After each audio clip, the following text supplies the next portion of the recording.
అవన్నీ కూడా ఒకరి మీద ఒకరు చెప్పుకోవడాలు, ఒకరి మీద చెప్పుకోవడాలు, లేకపోతే కారణం ఏంది దానికి ఓడిపోవడానికి కారణం ప్రజలుగా ప్రజలు ఇంకా మేము ఇచ్చిన సంక్షేమం కంటే మేము చేసిన అభివృద్ధి కంటే ఇంకా ఎక్కువ కావాలని కోరుకోవచ్చు.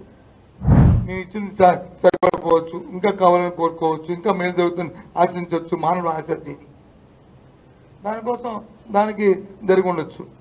దానికి ఉంది అవన్నీ కూడా ఇప్పుడు మనం మాట్లాడుకునే సందర్భంగా రాబోయే కాలంలో దానికి వాటికే సమాధానాలు సమయం వచ్చినప్పుడు ఆసన్నమైనప్పుడు సమాధానం వస్తాయి. అది కోరుకోవడం తప్పు కాదు. నేను ఇవాళ ఈ స్థాయిలో ఉన్నాను, ఇంకా పెద్ద స్థాయి వెళ్ళాలని కోరుకోవడం తప్పు కాదు.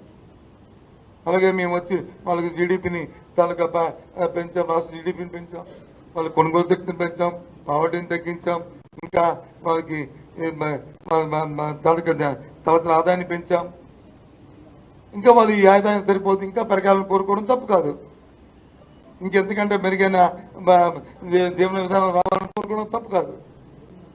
ఆ నేపథ్యంలో ఎందుకంటే బాగుంటుందని ఆలోచించి చేయొచ్చు. Wait and see. దానికి ఏముంది కదా. దేశంలోనే ఆదర్శవంతమైన పథకాలను ఆదర్శవంతంగా పాలించామన్నారు. చంద్రబాబు మాత్రం దీనికి సంబంధించి జగన్ ఒక కేస్ స్టడీగా చేసుకోవచ్చు అరాచకాలని. Maybe wait and see. ఆయన చెప్పారు కదా కేస్ స్టడీగా తీసుకోబట్టి సంతోషం. నేనేం చెప్పాను ఇప్పుడు అల్టిమేట్ గా ప్రజలు మేలు జరగాలి, పని జరగాలి, సామాన్యుల తాలూకా ఆర్థిక స్థితి మెరుగుపడాలి, సామాన్యుల ప్రభుత్వం అందుబాటులో ఉండాలని కోరుకుంటున్నాడు. ఆ ప్రభుత్వం వాళ్ళకి అందుబాటులో ఉండాలి. చేసుకుంటాడు. సామాజిక పెద్దలకి ఈ రాష్ట్రంలో దేశంలో ఉన్న ఆ రాష్ట్రంలో ఉన్న పెద్దదానికి కానీ మేలు జరగాలి. ఆ మేలుకి ప్రభుత్వాలు వచ్చి చేయగలుగుతుంది. మరి ఆ నేపథ్యంలోనే అది కేసు స్టడీకి తీసుకుని ఎక్కడెక్కడ మాకు ల్యాబ్స్ ఉన్నాయో ఇంకా మాకంటే కోరుకుంటున్నాను అవి చేస్తాను. కొన్ని సంతోషమే తప్పేముంది.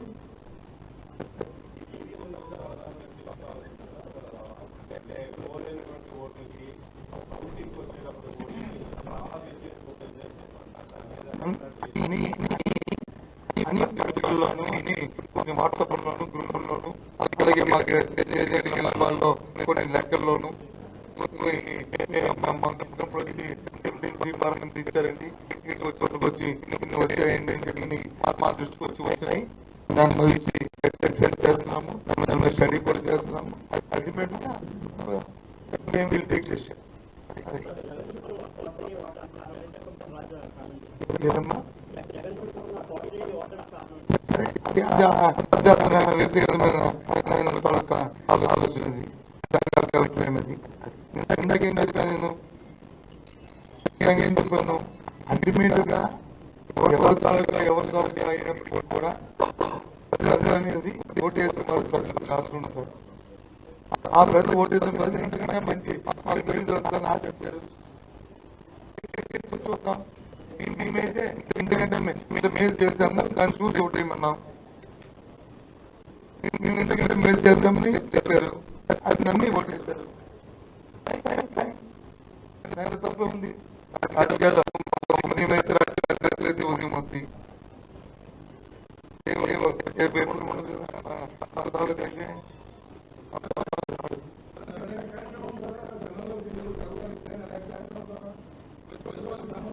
అవును, కనిపించాను కనిపించకపోయినా పచ్చగా ఉన్నాడు పచ్చగా ఉండదు అన్నట్టు మాకైతే మేము నమ్మాం. మాకైతే మా విశ్వసించాం, మా విధానాన్ని మేము విశ్వసించాం, మన నమ్మకాన్ని మేము విశ్వసించాం. మేము చేస్తే మంచి చేసామని అని అనుకున్నాం. ప్రజలు వచ్చి మాకు ఎంతకంటే మంచి కావాలని కోరుకున్నారు, ఎందుకంటే సంక్షేమం కావాలని కోరుకున్నారు, ఎందుకంటే అభివృద్ధి కావాలని కోరుకున్నారు. ఓకే, కాలేజీ పెట్టాం. విద్యా విధానం మెరుగుపరచాలని, వాళ్ళ తాలూకా జీవన విధానం మారాలని ఆంగ్ల విద్యను తీసుకొచ్చి పెట్టాం. పెట్టాం. వాళ్ళకి కావాల్సిన అన్ని సదుపాయాలు ఇచ్చాం. కానీ అంతకన్నా ఇంకా మేలు కావాలని కోరుకున్నారు, లేదా అభ్యర్థులను కోరుకున్నారు. చెప్తుంది ఇవాళ అంత పెద్దగా మనం దాని మీద చర్చించుకొని దాని మీద విషయం చేసుకుని డిసైడ్ అయ్యి మాట్లాడాల్సిన సమయం ఇది కాదు. ఈ సమయం ఈ 5 సంవత్సరాలు మాకు అవకాశం ఇచ్చిన ఈ జిల్లా ప్రధానికానికి మా అందరి తరఫున మరి కృతజ్ఞతలు తెలియజేస్తున్నాం. దాంతోపాటు సహకరించిన అధికార యంత్రాంగానికి అందరికీ కూడా కింద వరకు కూడా మేము కృతజ్ఞత తెలుపుతున్నాం. వీరన్నిటికంటే ముఖ్యంగా మాతో పాటు మమైకమే కష్టాల్లోనూ సుఖాల్లోనూ మాతో పాటు ఉండి మా క్యాడరు ఎన్ని ఇబ్బందులు వచ్చినా, ఎన్ని ఒడిదుడుకు వచ్చినా, ఎన్ని అవమానాలు వచ్చినా భరించుకొని పార్టీ విధానాన్ని నమ్మి మా పెద్దల పట్ల విధేయతతో ఉన్న క్యాడర్కి ముఖ్యంగా వారి సేవలు మరురాని వారికి విధంగా కూడా అభినందన తెలియజేసుకుంటూ వాళ్ళకి కృతజ్ఞతలు తెలియజేస్తున్నాం. ఇంతకు రాబోయే కాలం ఎందుకంటే మెరుగ్గా అందరం కలిసికట్టుగా ముందుకెళ్దామని విజ్ఞప్తి చేస్తున్నాను.